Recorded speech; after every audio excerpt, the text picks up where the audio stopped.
প্রিয় বন্ধুরা, কেমন আছেন? আশা আর কি ভালো।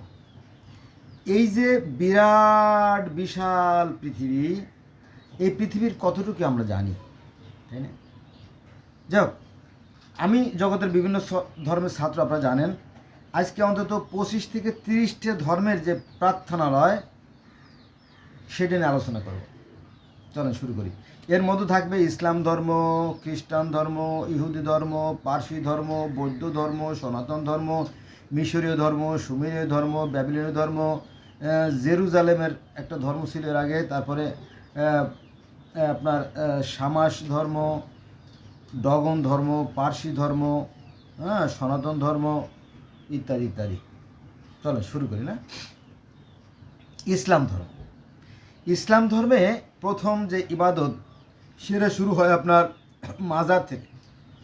কারণ নবী মোহাম্মদ সাল্লাম তো ছিলেন একজন আধ্যাত্মিক সাধক। তিনি আরাধনা করতেন, ধ্যান করতেন, তপস্যা করতেন। এটা ঘরের ভিতরেই করতেন। আরও ওই যে সেই ইসে যাইতেন আপনার হীরা গুহায়, জানেন তো, হীরা গুহায় বসে বসে তিনি কী করতেন? ধ্যান করতেন। তারপরে মাজারের পরে শুরু হলো মসজিদ। যখন লোক সংখ্যা বাড়লো, মসজিদ। তারপরে যখন লোক সংখ্যা বাড়লো, তারপরে হলো মাদ্রাসা। একা থেকে বহু হলো। আচ্ছা, এবার আসেন খ্রিস্টান ধর্মে। খ্রিস্টানরা যে গৃহে আরাধনা করে, প্রার্থনা করে, আর্চনা করে, তাকে বলা হয় গির্জা। ইহুদিরা যে ঘরে প্রার্থনা করে, আরাধনা করে, আর্চনা করে, তাকে বলা হয় টেম্পল মাউন্ট। টেম্পল মাউন্ট বা সিনাগগ। ওদের ভাগ আছে তো অনেক, সেখানে আমরা যাবো না, ভাগে গেলে অনেক, তাই না? তারপরে আপনার পার্সি ধর্ম। পার্সি আজ থেকে 5000 বছর আগে, বর্তমান যে ইরান, এই ইরানের পূর্ব নাম ছিল কি? পারস্য। আর এই পারস্যের মানুষের একটা ধর্ম ছিল পার্সি ধর্ম। তারা সেই সাইলেন্স টাওয়ার বা তাদের সে মন্দির, তাদের মন্দিরটা আর আমাদের মসজিদটা কিন্তু একটু ভিন্ন। মন্দিরের 4টে দরজা থাকে, 4টে দরজা থাকে, আর মসজিদের একটা দরজা থাকে। এই পার্থক্য। আমরা যেমন প্রার্থনা করি, 5 ওয়াক্ত নামাজ পড়ি মুসলমানরা, same to same, there is no difference. Parsi ধর্মের লোকেরাও ঠিক 5 ওয়াক্ত নামাজ পড়ে। সকাল, দুপুর, সন্ধ্যা, মধ্যরাত আর প্রত্যুষে, ওই যে এর 5 ওয়াক্ত নামাজ তারা পড়ে। এবং নামাজের আগে তারা অজু করে। অজুকে বলে প্রক্ষালন পার্সি ভাষায়। তো সবই আছে, কলেমা, নামাজ, রোজা, হজ, জাকাত, দান, খয়রাত, মিরাজ, জান্নাত, জাহান্নাম, ফুল সুরত, সব কিন্তু এই পার্সি ধর্মে আছে। এবং এই পার্সি ধর্মের একজন মহান ব্যক্তি ছিল, যার নাম হচ্ছে সালমান ফার্সি। সে ছিল নবী মোহাম্মদ সাল্লামের খুব কাছের মানুষ। এই সমস্ত সিক্রেট কথা বলা যাবে না, বলে গেলে মারির আর অভাব হবে না, আমি সেখানে যাব না। যাক, তো এই পার্সি ধর্মের ও সেই মসজিদ, মন্দির, গির্জা, প্যাগোডা, যাই বলেন, আছে, ছিল। আচ্ছা, বৌদ্ধ মন্দির, জানেন তো পৃথিবীতে অসংখ্য অসংখ্য বৌদ্ধ মন্দির আছে। এমনকি বাংলাদেশের যাত্রাবাড়ি, সায়েদাবাদ, বাসাবো, খিলক্ষেত, গোরান, এই সমস্ত অঞ্চলে এই যে বৌদ্ধ মন্দির আছে। বাসাবোতে বৌদ্ধ মন্দির আছে। আর সেখানে বিশাল, আপনার প্রায় 14 তলা বা 16 তলা বা 20 তলার সমান বিশাল করে বুদ্ধের মূর্তি আছে। আমি গেছি তো সেখানে, আমি গেছিলাম মূলত সব বই আনার জন্য। সেখানে বিশাল আকারের বুদ্ধের মূর্তি আছে, একেবারে গগনচুন্নী মন্দির, ঠিক আছে? এলো বিষয়। তো বৌদ্ধ মন্দিরে কি হয়, একেবারে কোনো কথা নাই। এটা আছে, পাকড় গাছ আছে, আপনার ঢুকতে হাতের ডাইন পাশে একটা পাকুড় গাছ আছে, সেই পাকুড় গাছের নিচে শটাং করে তারা টান টান হয়ে সিজদা অবনত হয়ে যায়। আপনি গেলেও দেখতে পারবেন। তাই তো কবি বলেছেন যে হে দয়াল তোমায় বহু নামে ধরা ধামে কত নামে ডাকি, জানিতে চাই দয়াল তোমার আসল নামটা কি। আসলে এক একজন মানুষ, এক একটা ধর্মের অনুসারীরা তারা তাদের নিয়মে, তাদের পদ্ধতিতে, তাদের ভাষায় সেই একই সৃষ্টিকর্তার আরাধনা করে। এটা আমরা বুঝতে পারি না। কেন বুঝতে পারি না? ওই যে আমাদের ধার্মিকতার অহংকারের কারণে। তোরটা ভালো না আমারটা ভালো, এই আলো সমস্যার মূল কারণ। তারপরে সনাতন, সনাতন মানে সেই যে আদি ধর্ম, সেই ধর্মটা কত 80 লক্ষ বছর, কেউ বলে 50 লক্ষ বছর, কেউ বলে 25 লক্ষ বছর, কতকাল আগের থেকে যে সৃষ্টি হয়েছে সেটা বলাটা বেশ মুশকিল। তবে যারা প্রত্নতত্ত্ববিদ, আপনি যদি আপনার প্রাগ ঐতিহাসিক যে কাহিনীগুলো আছে সেগুলো যদি আপনি পড়েন, দেখেন, আমার কাছে আছে অনেক বই, তাহলে দেখবেন যে সেই সৃষ্টির উৎসলগ্ন থেকেই ধর্ম ছিল এবং তারা তাদের নিয়মে সৃষ্টিকর্তাকে ডাকছে। যেমন সনাতন ধর্মে কী আছে, যেমন শনি দেবের মন্দির, সোমদেবের মন্দির, সূর্য দেবতার মন্দির, মা লক্ষ্মীর মন্দির, সরস্বতীর, দুর্গা মন্দির। তারপরে রামের পিতা দশরথ, কিন্তু রাম সেই সনাতন ধর্মের কথা বলতে গেলে বা ভারতবর্ষের কথা বলতে গেলে দুইজনের কথা বলতেই হবে, একটা আছে রাম এবং কৃষ্ণ। তো রামের পিতা দশরথ কিন্তু যজ্ঞ করতেন, আগুন জ্বালায়, সেখানে আগুন যেহেতু সৃষ্টিকর্তার একটা রূপ, ওই যে মুসা আলাইহিস সালাম তুর পাহাড়ে সিনাই প্রভৃতি অবরোধে যে আগুন দেখছিলেন, সেই আগুন আর কি। তো সেই আগুনে যজ্ঞ করতেছিলেন, তখন আগুনের মধ্য থেকে আরাক অতিকায় জ্যোতি এসে সেই রাজা দশরথের সাথে কথা বলে, হে দশরথ, কি তোর মনোবাসনা, কি চাস বিচাস?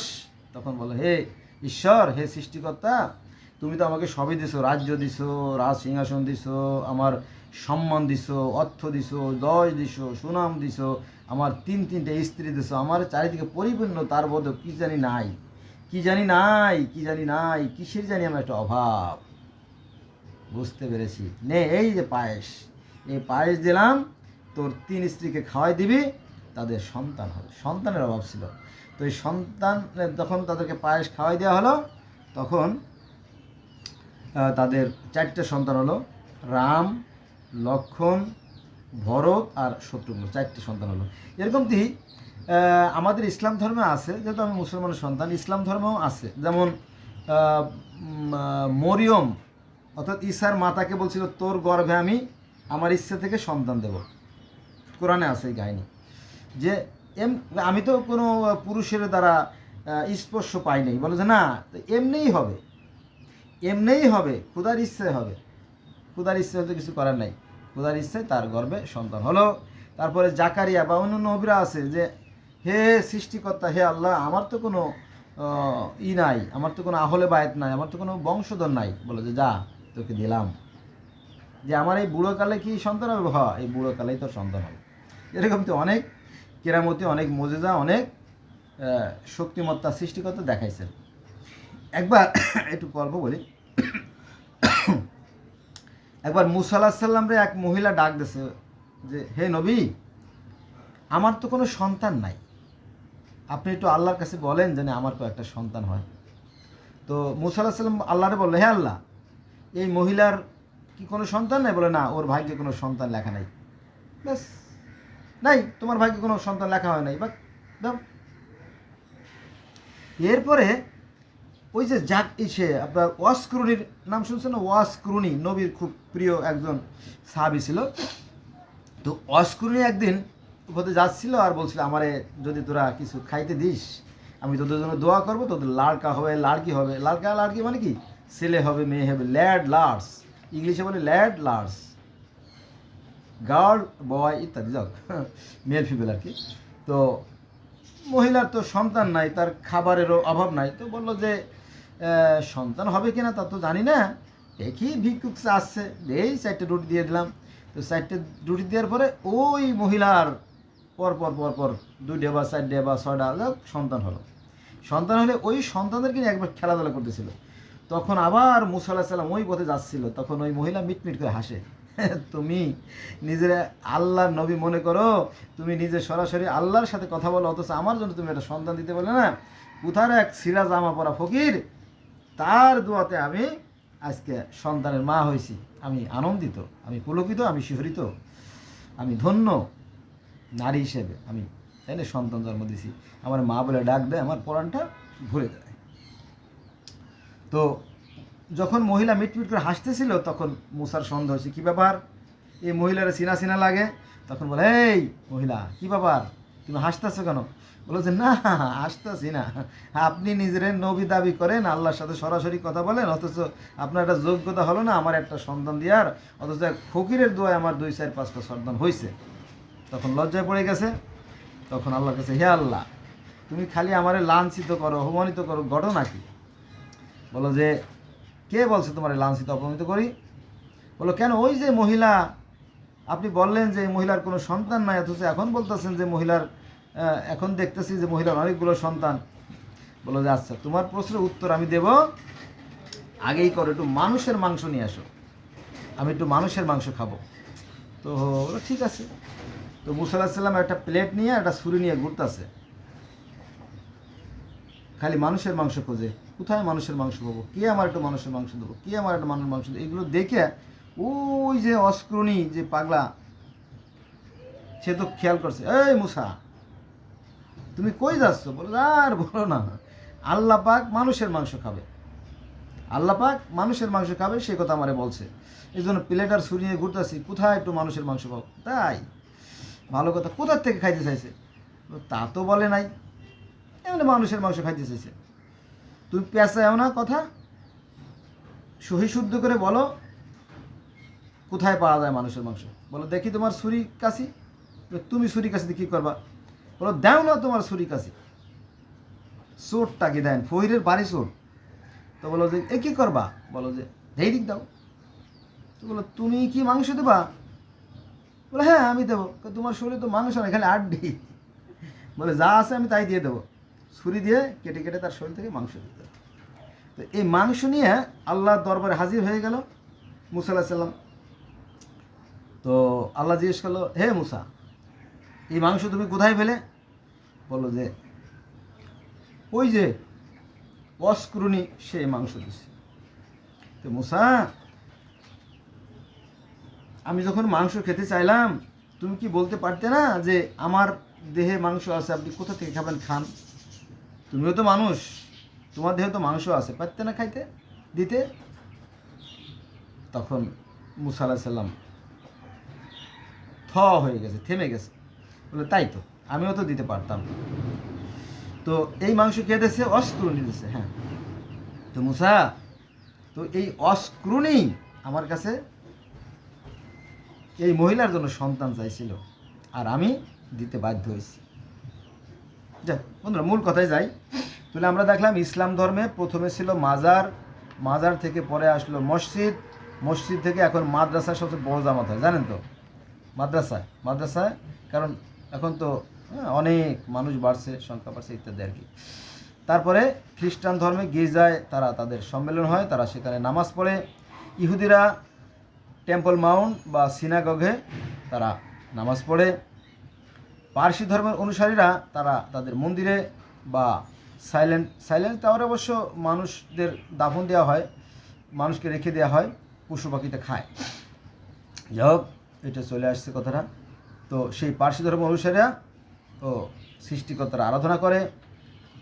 বুদ্ধ ধর্মে মন্দিরে তারা সৃষ্টিকর্তার আরাধনা করে। সনাতনীরা কোথায় করে? শনি মন্দিরে, সোম মন্দিরে, সূর্য দেবতার মন্দিরে, মা লক্ষ্মীর মন্দিরে, সরস্বতী দেবতায়, দুর্গা মন্দিরে। দুর্গা মন্দির তো বিখ্যাত বাংলাদেশে, তাই না? আপনি জানেন। তাতে রামের পিতা দশরথ সেই অগ্নিতে যজ্ঞ করতেছিল। তারপরে এই মসজিদ, মন্দির, দুর্গা, প্যাগোডা এগুলো তৈরির আগে কি করতো মানুষ? যখন মানুষের ঘর বাড়ি ছিল না, যখন মানুষ গুহায় বাস করতো, যখন বনে জঙ্গলে বাস করতো, তখন কি করতো? তখনও মানুষ সৃষ্টিকর্তার আরাধনা করত। এর ডকুমেন্টস আছে, দলিল আছে। সেটা হচ্ছে যে সনাতন ধর্মের একজন মহাপুরুষ মানে 12 জন মহাপুরুষ ছিল, মহাজন। তার মধ্যে একজন হচ্ছে নারদ মুনি। ইনি মন্দাকিনী নদীর তটে বসে ধ্যান সাধনা করতেছিলেন। মন্দাকিনী নদীর তটে বসে যখন ধ্যান সাধনা করতেছিলেন, তখন সৃষ্টিকর্তা আল্লাহ, স্বয়ং আল্লাহ তার সাথে এসে দেখা দেন যে, হে পিচাস, তুই পিচাস। তো বলল যে, হে ভগবান, ভগবান তুমি কোথায় থাকো গো? তো বলল যে, আমাকে প্রকাশিত করি, আমি অদৃশ্য থাকি, আমি গোপনে থাকি, কিন্তু আমি নিজেকে আবার আকৃতি দেই, আমি আবার মনুষ্য রূপ লাভ করি এবং আমি যে কোনো রূপ ধারণ করতে পারি। বলো তাই? বলে হ্যাঁ। তো বলো যে, আমার যেখানে গুণগান হয়, ভক্তরা যেখানে আমার গুণগান করে, আমি সেখানে প্রকাশিত হই। কার কথা? সৃষ্টিকর্তার কথা। তারপরে আছে মনে করেন যে সেই শিব মন্দির, জানেন তো, কৈলাস পর্বত, তাই না? কৈলাস পর্বত, সেই হিমালয়ের সেই কৈলাস পর্বতে, সেখানেও ঈশ্বর থাকেন। তারপরে কৃষ্ণের সাথে একবার একটা দ্বন্দ্ব হয়েছিল, ঝগড়া হয়েছিল। কার জানেন? এই ঝগড়াটা হয়েছিল সেই ভগবানের, যিনি সৃষ্টিকর্তা, যিনি ইন্দ্রের একটা দ্বন্দ্ব হয়েছিল। এটা হচ্ছে গোবর্ধন পর্বতে। এটা বিশাল কাহিনী, এটা বলতে গেলে অনেক সময় ব্যাপার। কৃষ্ণ তার অনুসারীদের বলতেছিল যে, তোমরা ইন্দ্রের পূজা করবে না। বলো সে তো বৃষ্টি না দিলে ফসল হয় না। বলে তোমরা করবে না, তোমরা গরুর পূজা করো, এই কথা বলছিলেন। পরে সেই স্বর্গের দেবতা ইন্দ্র রাগ করে দে বৃষ্টি দিয়ে পৃথিবী তলায় দেবে। দেখেন, সেই বন্যার কাহিনী কিন্তু আছে, মৎস্য অবতার কাহিনীতে বন্যার কাহিনী আছে, কৃষ্ণের সময় বন্যার কাহিনী আছে, একটা কাহিনী আছে। তো ইন্দ্র এত বৃষ্টি দিল যে বৃষ্টি দিয়ে একে পৃথিবী তলায় দিল, কিন্তু কৃষ্ণ কী করলো? সেই গোবর্ধন পর্বতটা বিশাল পর্বত, সেই বিশাল পর্বত এসে এইভাবে শূন্যে তুলে ধরলো। আর শ্রীকৃষ্ণ বলল যে, তোমরা সবাই এই পর্বতের নিচে আশ্রয় নাও, ইন্দ্র কিছুই করতে পারবে না, আমি যখন আছি। তো ইন্দ্র কৃষ্ণকে চিনতে পারে নাই। কৃষ্ণ যে অনেক শক্তিশালী বলিয়ান, এই জিনিসটা ইন্দ্র বুঝতে পারে নাই। সৃষ্টিকর্তার খেলা তো এই লম্বা কাহিনী আছে, সেটা বলবো না এখন। আচ্ছা, এবার আসেন মিশর। আজ থেকে 7,500 বছর আগে, মতান্তরে 12-14,000 বছর আগেও মিশরেও ধর্ম ছিল। তারাও সেই একজন অদৃশ্য নিরাকার সৃষ্টিকর্তায় মানত, যাকে বলা হয় আটুম, আমনরা বা রা, যাই বলেন আর কি। মিশরের যে ফারাও রাজারা, ফেরাউন তো আসলে কোনো নাম না। ফেরাউনের সময় যে ঘটনা করেছিল সেটা হচ্ছে আপনার দ্বিতীয় রামশেষ, তার নাম ছিল রামশেষ, ফারাও রাজা আর কি। তো এগুলো ছাড়া বহু রাজা ছিল, কারণ তারা প্রায় 3,500 বছর ধরে এই মিশর পরিচালনা করতেছিল আর কি। তো তারাও সেই সৃষ্টিকর্তার আরাধনা করত, নিজেদেরকে ঈশ্বর বলতো, এটা সত্য, কিন্তু তাদেরকে যিনি সৃষ্টি করেছেন তাদেরকে বলতো মহা ঈশ্বর। আমরা বলি না আল্লামা দেলোয়ার হোসেন সাঈদী, আল্লাহর পরেই এই আলেমুল আমাদের স্থান, কারণ তারাই তো, তাই না, আমাদেরকে জান্নাতের টিকিট দেয়, ঠিক না? এবং কোরআন হাদিস তারাই শুধু বোঝে, আর আমরা বুঝি না। আমরা যেটা বুঝি সেটা ভুল বুঝি। আল্লামা বহু আল্লামা আছে। আল্লামা ওনার নাম কি, আল্লামা ইব্রাহিম নাকি, আল্লামা ইব্রাহিম, আল্লামা দেলোয়ার হোসেন সাঈদী, আল্লামা ফজলুল হক, এরকম কি সব আল্লামা, ওরা আল্লাহর কাছাকাছি আর কি, আল্লাহর পরেই ওনাদের স্থান।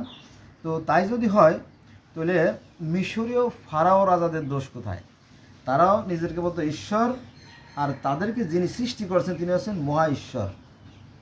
হ্যাঁ, তিনি অদৃশ্য নিরাকার জ্যোতিময়।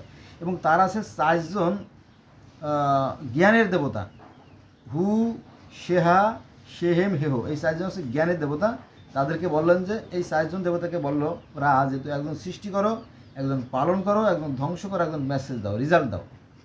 যেমন আমাদের ইসলাম ধর্মে আছে আজরাইল, জিব্রাইল, ইসরাফিল, মিকাইল, একই কাহিনী, সময়ের বা কালের পরিক্রমায় ভিন্ন রূপ লাভ করছে, জানেন তো, তাই না? সময়ের পরিবেশের সাথে অনেক কিছু বলা যায়। তাহলে এই মিশরীয়রা যেখানে আরাধনা করত, সৃষ্টিকর্তার আরাধনা করত, ধ্যান করত, নামাজ পড়তো, আর্চনা করত, যজ্ঞ করত, সেটাকে বলা হতো জিগরাত মন্দির। জিগরাত, জিগরাত, ভালো করে মনে রাখবেন, জিগরাত। আমরা যাকে বলি মসজিদ, মন্দির, গির্জা, প্যাগোডা, তারা বলে জিগরাত। এবার আসেন, আজ থেকে অসংখ্য অসংখ্য বছর আগে যে সময়ের কথা উল্লেখ নাই, সেটা খ্রিস্টাব্দও না, খ্রিস্টপূর্বাব্দও না, তারও আগে অলিখিত এক তারিখের কাহিনী। সেটা আছে আপনার এই যে গিলগামেশের মহাকাব্য পড়লে আপনারা সেই কাহিনীগুলো জানতে পারবেন। তো সেখানেও তারা যে সুমেরীয় ধর্মের কথা শুনছেন না? সুমেরীয় ধর্ম, ব্যাবিলনীয় ধর্ম, মিশরীয় ধর্ম, অনেক ধর্ম। তো সেখানে এই সুমেরীয় ধর্মের লোকেরা যেখানে সৃষ্টিকর্তার আরাধনা করত, সেটাকে বলা হতো সামহাট মন্দির। সামহাট, সামহাট, সামহাট কেন জানেন?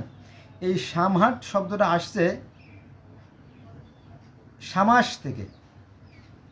আমরা যারা মুসলমান তারা বলি শামস, আরবিতে বলে শামস, মানে সূর্য। আর এই সুমেরীয় ধর্মের লোকরা শামাস বলতো। আর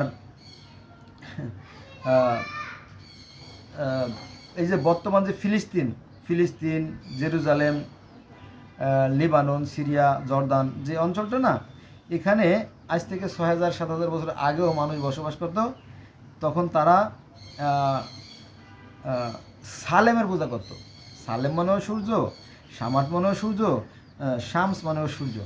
এটা আছে আপনার সূরা নূরের, কোরআন শরীফের সূরা নূরের 35 নম্বর আয়াতে। সূরা নূরের 35 নম্বর আয়াতে এখানে বলা হয়েছে আল্লাহ হচ্ছে আকাশ আর পৃথিবীর জ্যোতি। কোরআনে আছে, দেখেন 35 নম্বর আয়াতে গেলে পেয়ে যাবেন আর কি। ওই একই কথা এক এক জায়গায় এক একভাবে বর্ণনা করা হয়েছে, কিন্তু আমরা আমাদের সীমাবদ্ধ জ্ঞানের কারণে এগুলো বুঝতে পারি না। আমি অনুরোধ করে আমার সাথে থাকেন। আমি যেহেতু দীর্ঘদিন চর্চা করছি, আমি আপনাদেরকে এই মনের যে কালিমাগুলো আছে দূর করার চেষ্টা করবো আর কি, আমার সাধ্য মতো। তাহলে ব্যাবিলনেরা বলতো কি শামাস, সেই একই সূর্য। তারপরে জেরুজালেম, এটা বলে ফেলছি অবশ্য, জেরুজালেম, বর্তমান যে জেরুজালেম, যে ফিলিস্তিন, Israel, Lebanon, Syria, Jordan, dead sea, এইখানে একটা জেবুসাইড নামে একটা গোত্র, জেবুসাইড নামে একটা গোত্র বাস করতো, বা জেবুসাইড ধর্মের লোক বাস করতো। তারা এই অস্তগামী সূর্যকে বলতো সালেমের পূজা করত। সেই থেকে এই জায়গাটার নাম হয়েছে জেরুজালেম, জানেন তো? এই জেরুজালেমে লাখ লাখ নবীর জন্মস্থান, মানে মুসলমান, ইহুদি, খ্রিস্টান ধর্মের যে জন্মস্থান, এই জায়গাটা, এই 5-7টা রাষ্ট্র আর কি। তো যারা মুসলমান, ইহুদি, খ্রিস্টান, তারা মনে করে এই জায়গাটাই পৃথিবী, মনে করে যে এই জায়গাটাই পৃথিবী, এই জায়গাটা লাখ লাখ নবী রাসূল আছে, কিন্তু না, আসলে কিন্তু তা না। পৃথিবীটা অনেক বড়। এই বিষয়টা তারা জানে না। এই বিষয়টা যদি তারা জানতো, তাহলে তাদের মধ্যে আর ধর্ম নিয়ে দ্বিধাদ্বন্দ্ব থাকতো না।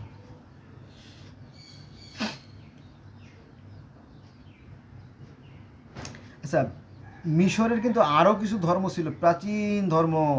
সেখানে তারা তাদের সৃষ্টিকর্তাকে বলতে কি বাল দেবতা, আর বাল দেবতার মন্দির ছিল, বাল দেবতার মন্দির। তারপরে এই যে মক্কা তো আমরা জানি যে মক্কা আমরা হজ করতে যাই, তাই না? না, এই মক্কায় এর আগে অন্য ধর্মের মানুষেরা এখানে পূজা অর্চনা করত। তো সনাতন ধর্মের যারা, হিন্দু ধর্মের যারা, তাদের দাবি যে এই মক্কেশ্বর হচ্ছে কি আদিদেব মহাদেবের মন্দির, শিব মন্দির আর কি। ওই যে কালো যে পাথরটা আমরা চুম্বন খাই, এটা হচ্ছে শিবলিঙ্গ। এটা হচ্ছে সনাতনীদের দাবি আর কি। প্রকৃত সত্য তো আমরা জানি না, এটা কি না কি জানি না। তো এটা আগে এক টুকরো ছিল। পরে ওই যে নবী মুহাম্মদ সাল্লাল্লাহু আলাইহি ওয়াসাল্লাম মারা গেলেন, নবী মুহাম্মদ সাল্লাল্লাহু আলাইহি ওয়াসাল্লাম মারা যাওয়ার পরে ইয়াজিদের যে লোকজন, ইয়াজিদের সৈন্যবাহিনী, ওরা মক্কায় আক্রমণ করে আগুন লাগায় দেয়। আগুন লাগিয়ে পোড়ার পরে পুড়িয়ে এই একটা পাথর ছিল, সেটা বোধহয় 9 টুকরো হয়ে গেছে। এই এই বর্তমান যে পাথর আর কি, ওইটা টুকরো টুকরো, এই জন্য ওই টুকরো করে তারা জোড়াতালি দিয়ে পাথর দিয়ে ঘিরে রাখছে আর কি, মোজাইক দিয়ে। তারপরে সামান, সামান শুনছেন? সামানিজম, সামানিজম একটা ধর্মের নাম। আর সেই সৃষ্টিকর্তার নাম হচ্ছে সামান। তারাও সেই সামানকে ডাকতো, আয় আয় আয় আয় আয়। যখন দিনের শেষে যখন আপনার সন্ধ্যা হয়ে যায়, তখন দেখবেন গৃহস্থের বউ ছেলেমেয়েরা তাদের হাঁস মুরগিগুলো ডাকে, হাঁসকে ডাকে, আয় আয় আয়, তুই তুই তুই তুই তুই আয় আয় আয় আয় আয় আয়, ঘরে ফিরে আয়। তখন দেখা গেল সে হাঁসগুলো দিক ফিরে পায়, উরি বাবা রে, আমার মাস্টার আমার ডাকতেছে। তখন তাড়াতাড়ি তাড়াতাড়ি তাড়াতাড়ি সাঁতার কেটে কেটে চলে আসে, পরে আস্তে আস্তে তার পিছিয়ে পিছিয়ে বাড়িতে ঢোকে। অনেক সময় বর্ষাকালে হাঁসেরা দিক শূন্য হয়ে যায়, অনেক সময় ওই ক্ষেতের ভিতরেই বা কচুরিপানার উপরেই তারা রাত কাটায়, যদি আপনারা জানতেন বা দেখতেন। তাহলে সামানিজম, সামানিজম রাশিয়ার সাইবেরিয়া অঞ্চল বা আশেপাশের অঞ্চলের একটা ধর্ম। তারাও সেই সৃষ্টিকর্তাকে ডাকতো। সেখানে মেরাজের কথা নাই যে ঊর্ধ্বে যে সৃষ্টিকর্তার সাথে দেখা করে আসছে তা না। তো সেই ধর্মে আপনি সৃষ্টিকর্তাকে ডাকলে এসে দেখা দেন, ধরা দেন, এই কাহিনী আছে। আচ্ছা, এবার আসেন আমরা চলে যাবো আফ্রিকায়। আফ্রিকাকে বলা হয় যে পৃথিবীর সর্বপ্রথম মানব বসতি আফ্রিকাতে ছিল, আজ থেকে 25 লক্ষ বছর আগে। এটা কিন্তু আমার কথা না যে উনি বলতেছে তা মানে করি না, এটা যারা প্রত্নতত্ত্ববিদ তাদের কথা। এবং আপনারা জানেন যে এই যে ডাইনোসর প্রায় 300 প্রজাতির ডাইনোসর ছিল। এই ডাইনোসরের যে কঙ্কাল ফলিশগুলো এখানে সবচেয়ে বেশি পাওয়া গেছে, এখনও আছে আপনার ফ্রান্সের জাদুঘরে বা অন্যান্য অনেক জাদুঘরে এগুলো এখনও আছে। আমাদের দেশে অবশ্য নাই ডাইনোসরের কঙ্কাল।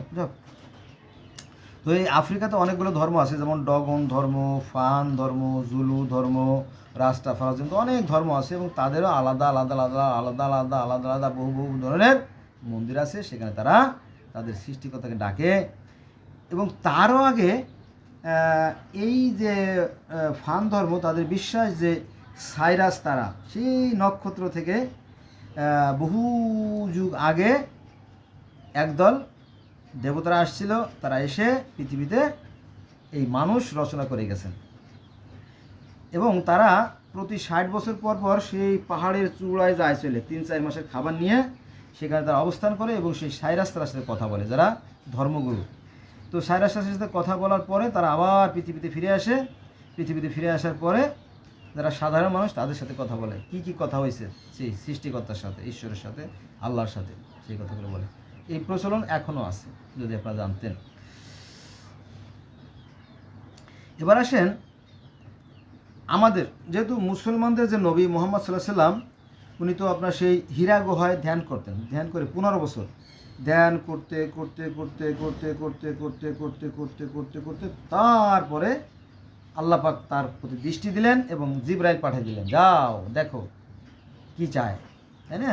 তারপরে কোরআন শরীফ নাজিল করলেন, জানেন তো। ঠিক এই পার্সি ধর্মের যে নবী জরস্টার, উনিও নদীর মোহনায় বসে, ত্রিমোহনায় বসে বসে ধ্যান সাধনা করতেছিলেন। তখন ঈশ্বরের এক দূত আসলো, আর্কঅ্যাঞ্জেল, এসে বলল যে হে জরথ্রুস্ট, মানুষ তো অধার্মিক হয়ে গেছে, তাদের একটা ধর্ম শিক্ষা দাও, তুমি চলো মিরাজে। তখন থেকে মিরাজে নিয়ে গেলেন, তারপরে এই 5 ওয়াক্ত নামাজ দিয়ে দিলেন। এই কাহিনী আরও 5000 বছর আগে থেকে আমরা জানতে পারি। কিন্তু এই বিষয়গুলো বলে না, বললে পারে ধর্ম ব্যবসাটা একটু লড়বড়ে হয়ে যায়, তো তাই আর কি বলে না। বুঝি কিন্তু বলতে পারি না আর কি। আচ্ছা, রাম, সনাতন ধর্মের কথা বললে রামের কথা আসবে। তো ওই সময় তো আর কোনো ধর্ম মন্দির ছিল না। ওই সময় সেই আরও 13-14 হাজার বছর আগে বা 16,000 বছর আগে, সেই রামের সেই সময় আর কি, রাজা দশরথের সময়। তো ওই সময় যারা সাধু সন্ন্যাসী, যারা পুরোহিত, যারা ধর্মগুরু, তারা কী করতে জানে, বনের ভিতরে খুপড়ি তৈরি করে, বনের মধ্যে খুপড়ি মানে ছোটো ছোটো ঘর তৈরি করে তারা সেখানে বসে ধ্যান করত। কারণ খাদ্যের তো অভাব ছিল না, কারণ নদী ভরা মাছ, গাছ ভরা ফল, তারপরে বন্য পশু, খাবারই কি অভাব? অভাব নাই, স্বর্গের মতো সুন্দর। আমার কথা বোঝেন নাই? মানে খাওয়ার জন্য অসংখ্য বন্য পশু, তারপরে গাছে গাছে অসংখ্য রকমের ফল ফলাদি, আর নদীতে পানিতে মাছে পরিপূর্ণ, হাত দিলেই মাছ। তাহলে খাদ্য জোগাড় করার তো দরকার নাই, দরকার আছে ধৈরেই খাও। তখন মানুষ কী করতো? ধ্যান করত, আরাধনা করত, তপস্যা করত, যে এই যে সুন্দর পৃথিবী কে সৃষ্টি করলো। তো এই রামের সময় বনে বনে, বনের নীরবে নিভৃতে সঙ্গোপনে বসে বসে যারা পুরোহিত, যারা ধর্মগুরু, তারা সেই সৃষ্টিকর্তার আরাধনা করত, যজ্ঞ করত। তো রামের কিছু রামের লোকজন তো ধ্যান করত, কিন্তু ওই যে এটা রাবণের কিছু লোক ছিল, দুষ্ট লোক, তারা এদেরকে ক্ষতি করত এবং তাদের সেই প্রার্থনা মন্দিরগুলো ভেঙে দিত। শয়তানের যে কাজ, সেই কাজগুলো করত। এই ফলে এই রাবণের সাথে রামের বিরোধ শুরু হলো। বিরাট কাহিনী, এটা বলতে গেলে অন্তত, তাই না, 50টা ভিডিও দরকার, তো সেখানে আমরা যাব না। এইবার আসেন মূল ঘটনায়। আদম পাহাড়ের নাম তো আপনারা জানেন, আদম পাহাড়, তাই না, শ্রীলঙ্কার আদম পাহাড়। এই আদম পাহাড় নিয়ে সবার দাবি যে এটা হচ্ছে আমাদের প্রথম মানব। আদম পাহাড়, হিন্দুরা বলে এটা আমাদের, বৌদ্ধরা বলে এটা আমাদের আদি বুদ্ধের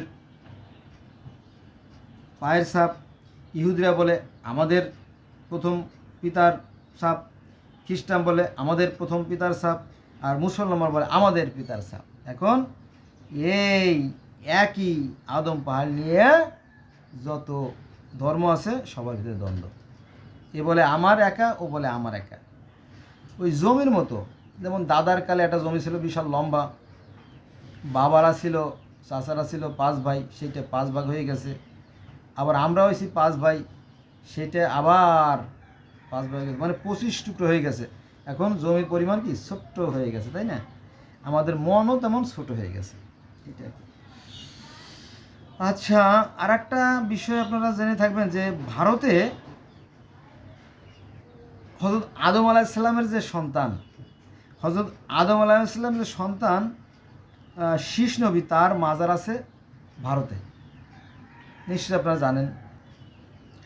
যাই হোক, এখন কথা হচ্ছে যে আজকের যে ভিডিওর আলোচনা ছিল মসজিদ, মাজার, মসজিদ, মাদ্রাসা, মক্কা, তাই না, হজ ইত্যাদি, মানে প্রার্থনালয় আর কি। তো সেখানে আদম আলাইহিসসালামের যে 2 পুত্র, এক পুত্র পশুর মাংস পাহাড়ের পরে রেখে আসতো, আর এক পুত্র বিভিন্ন ফল ফলাদি পাহাড়ের পর রেখে আসতো। এটা একটা ভিন্ন ইঙ্গিত বহন করে। যেমন হিন্দুরা দেখেন এখনও কিন্তু ফল ফলাদি মাংস দেয় না, কারণ মাংস প্রাণী হত্যা বেশ কষ্টকর ব্যাপার, তো এটা তারা পরিবর্তন করে ফেলাইছে। এখন তারা কি ফল ফলাদি, ফুল, তাই না, অন্যান্য ভোগ, আরতি, বিভিন্ন ফল ফলাদি, এগুলো কি করে দেবতাদের সন্তুষ্ট উদ্দেশ্যে উৎসর্গ করে। ঠিক আছে, এই একটি বিষয়। তো কালের পরিক্রমায় কত পরিবর্তন হয়েছে, তাই না, এই আর কি বিষয়। তো মূল কথা হচ্ছে যে আমাদের একটাই আকাশ, একটাই পৃথিবী, একটাই চাঁদ, একটাই সূর্য। পৃথিবীর প্রত্যেকটা মানুষের রক্ত লাল, পৃথিবীর প্রত্যেকটা মানুষ অক্সিজেন গ্রহণ করে বাতাস থেকে, পৃথিবীর প্রত্যেকটা মানুষ সুখে হাসে, দুঃখে কাঁদে, শীতে খাবে, প্রত্যেক আবহাওয়া এক। অতএব কাজে কাজে সুতরাং চলেন আমরা ধর্মের বিভেদ ভুলে যাই। ধর্ম একটাই, সত্য সুন্দর কল্যাণের পথই ধর্ম, আর অসত্য অসুন্দর যে পথ সেগুলো হচ্ছে অধর্ম। আর এটা বোঝার জন্য সৃষ্টিকর্তা আমাদেরকে বিবেক দিয়ে সৃষ্টি করেছেন, আমরা বিবেক দিয়ে কাজ করব। আজকে এ পর্যন্ত রইল, সবাই ভালো থাকবেন, বাই বাই।